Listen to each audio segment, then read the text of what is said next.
السلام عليكم ورحمة الله وبركاته. حبايبي عاملين ايه؟ يا رب تكونوا بخير وأتم صحة وأحسن حال. قبل ما ندخل على الفيديو مننساش نصلي على النبي ونذكر الله ألا بذكر الله تطمئن القلوب. اللهم صل وسلم وبارك على سيدنا محمد وعلى آله وصحبه وسلم.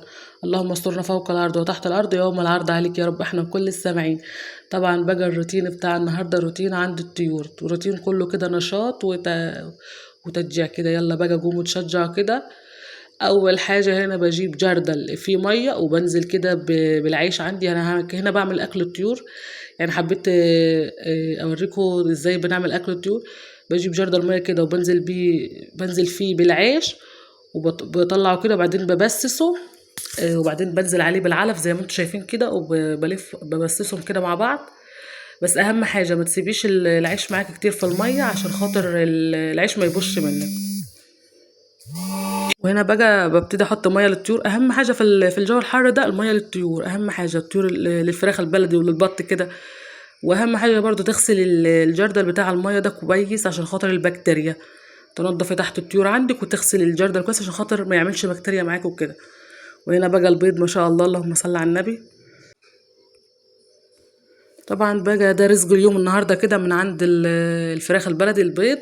وهنا بقى الارانب اللهم صل على النبي. طبعا الارانب يعني الحمد لله على كل حال، دول بقى اللي اتبقوا عندي.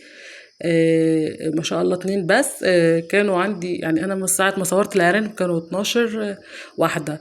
فطبعا بقى الارانب ما بتستحملش الحر، يعني مش احسن حاجه انك تربي ارانب في الحر في الصيف يعني. تمام. هي احسن تربيه للارانب في الشتاء. فالحمد لله على كل حال يعني. طبعا وافضل تربيه انك تربي الارانب عندك في اوضه، تكون اوضه يعني كده وعلى الارض. فانا برضو انا كنت حطاهم في اوضه. فبرضو بقى انت لو عندك قطط او فيران وكده طبعا بتاكل الارانب، فاضطريت واشتريت اللي هي البطاريه دي. برضو بقى هنا ما استحملش بقى الحر، ما شاء يعني الحمد لله على كل حال. اتبقوا معايا اتنين الارانب ماتت. ماشي. طبعا هنا بقى بحط لهم الاكل بتاعهم بقى برسيم. بشيل بقى البرسيم اللي كان عندهم وبحط لهم برسيم تاني. تمام. هو الارانب بتحب البرسيم، اهم حاجه برضو البرسيم ده بجيبه كده وبسيبه ينشف شويه وبعد كده بياكلوه، بيحبوه اصلا يعني بيكون ناشف يعني، ما بتخلوش كده يعني مندي. ماشي. وبعدين كده بقى برش لهم الحته دي بقى اللي هي جنب البطاريه.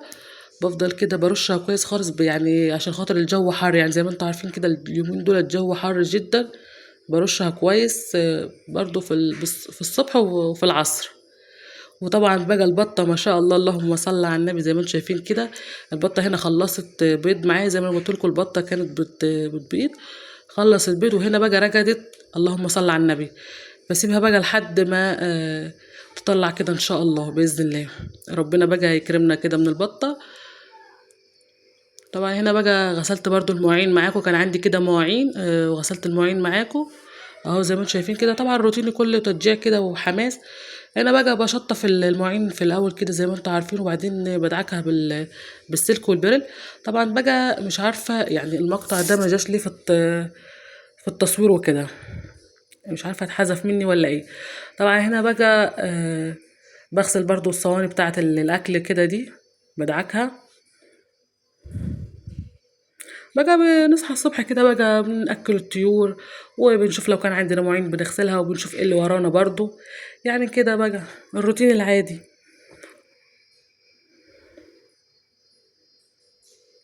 برضو هنا بقى بغسل الصينية التانية دي وبغسل الحلل.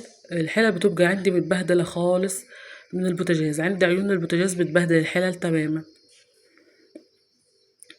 زي ما انتم شايفين الحلة كده متبهدلة خالص كده. بفضل بقى بدعكها كويس لحد ما تنضف معايا تمام. طبعا انا بقول لكم ان السلك الألمونيا بينضف الحلل عن الليفة. بس طبعا ما كانش عندي سلك ألمونيا فاضطريت بقى اغسلها بالليفة. بس برضو فضلت ادعك فيها كده لحد ما نطفت معايا تماما خالص. تفضلي بقى تغسلي فيها كده لحد ما تنضف معاكي كويس. وهنا بقى غسلت الرخامات وغسلت الحوض كويس. طبعا هنا بقى الحلة ما شاء الله نطفت اهي. طبعا برضو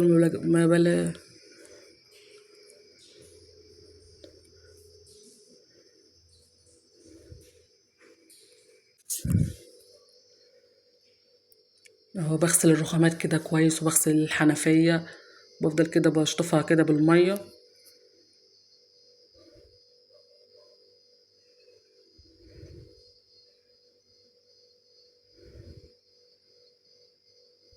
طبعا هنا بقى بعد ما خلصت المواعين زي ما انتم شايفين كده ما شاء الله. هنا بقى الحوض بقى بيلمع، والمواعين هنا كده البلاستيكة اتملت معايا مواعين. وهنا بقى جبت الجردل ده كده بغسله غسلة كويسة. طبعا الجردل ده انا محتاجة احط فيه لبن رايب. وهنا بقى دعكته دعكة كويسة كده وبنضفه تماما من بره ومن جوه. وهنا بقى برضو بدعك الغطا بتاعه كويس، لان عشان خاطر انا عايزة حاجة يعني تكون محكمة الغلق كده. طبعا بقى جبت اهو بقى حلة اللبن دي، وطبعا البطرمان ده برضو كان فيه لبن زي ما انتم شايفين اهو. هنزل بقى كده باللبن في الجردل. طبعا بدل ما يعني انا كنت حاطه شويه في حله وشويه في البطرمان، فبقى نزلت بيهم كده في الجردل عشان يبقوا كلهم كده مع بعض يعني كده. ما شاء الله الكميه يعني تبقى كلها كده في الجردل. طبعا اللبن الرايب ده بتستخدميه في ايه؟ ليه استخدامات كتيره خالص. طبعا انت بقى يعني بتشربوه مثلا، اللبن الرايب ده بيبقى حلو خالص. بتاكليه مثلا. طبعا بتعملي بقى بيه معجنات. وبنعمل كمان احنا بيه الكشك بقى، الكشك المنياوي. طبعا ليه استخدامات كتيرة خالص يعني. زي ما انت شايفة كده ما شاء الله. شايفين سمكه كده بقى تخين وكده، حبيت يعني اوريهولكوا كده بجد. برفع الكوباية كده عشان تشوفوه يعني.